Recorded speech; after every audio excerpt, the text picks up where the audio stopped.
இலங்கை தமிழர்கள் வைத்த சரியான செக். நிலை தடுமாறியுள்ள இந்தியா.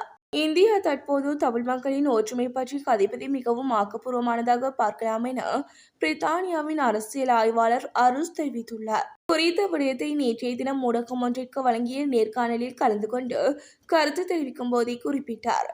மேலும் 80களின் ஆரம்பத்தில் விடுதலை புலிகள் அமைப்புகள் ஆரம்பமாகிய போது அந்த அமைப்புகளில் பல அமைப்புகளை உருவாக்கி அவர்களுக்கிடையில் பிளவுகளை ஏற்படுத்தி தமிழர்களுக்கிடையில் ஒரு ஒற்றுமையற்ற தன்மையை மேற்கொள்ள முடிந்ததில் இந்தியாவின் பங்கு முக்கியமானது.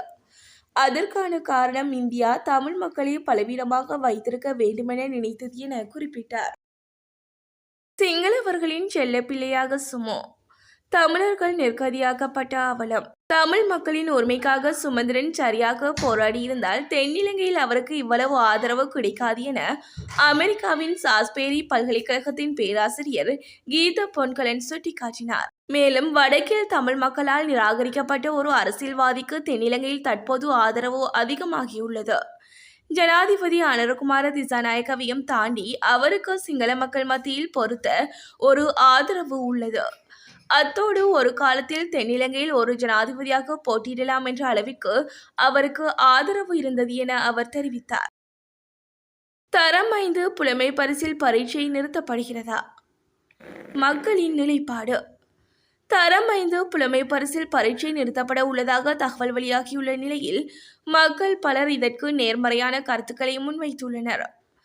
இந்த புலமை பரிசில் பரீட்சையானது பிள்ளைகளின் கல்வியை மேம்படுத்துவதாக அமைந்தாலும் அவர்களை மன உளைச்சலுக்கு உள்ளாக்குவதாக பெற்றோர்கள் சிலர் தெரிவித்துள்ளனர்.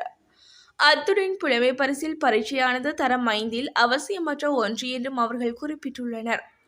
கடந்த செப்டம்பர் மாதம் நடைபெற்ற தரம் 5 புலமை பரிசில் பரீட்சை தாளுடன் முன்னோடி பரீட்சை தாள் பகிரப்பட்டதால் சர்ச்சை ஏற்படுத்தியிருந்த நிலையில் மக்கள் பின்வருமாறு கருத்துக்களை முன்வைத்துள்ளனர். ஐக்கிய தேசிய கட்சியுடன் இணைந்து செயற்பட தயார் அறிவித்த சஜித் தரப்பு. முன்னாள் ஜனாதிபதி ரணில் விக்ரமசிங்க சஜித் பிரேமதாசவை தலைமை பொறுப்பில் அமர்த்தினால் ஐக்கிய தேசிய கட்சியுடன் ஒன்றிணைவதற்கு ஐக்கிய மக்கள் சக்தி தயாரென கம்பஹா நாடாளுமன்ற உறுப்பினர் ஹர்ஷன ராஜகர்ணா தெரிவித்துள்ளார்.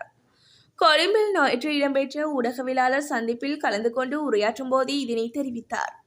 மேலும் நாடு திரும்பியதும் அவருடன் இது தொடர்பில் பேச்சுவார்த்தை நடத்த எதிர்பார்த்திருப்பதாகவும் தெரிவித்தார். அனுரவிற்கு சீனா வழங்கிய உறுதிமொழி.